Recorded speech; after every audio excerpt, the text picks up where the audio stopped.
तपाईहरू जति पनि क्रिस्चियनहरू हुनुहुन्छ उहाँहरू चाहिँ हरेक मानिस चाहिँ पापको लागि चाहिँ ऊ मरिसकेको हुन्छ।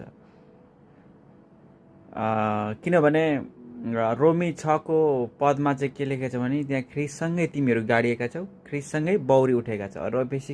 र एफिसी तपाईँले 1, 2, 3 पढ्नुभयो भने पनि त्यहाँ तपाईँको ओहदा आत्मिक रूपमा हेर्ने हो भने चाहिँ प्रत्येक विश्वासी चाहिँ ख्रिससँग मरिसकेको छ।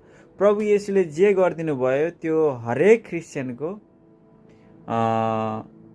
इतिहास हो। प्रभुको इतिहास नै उसको इतिहास हुन जान्छ।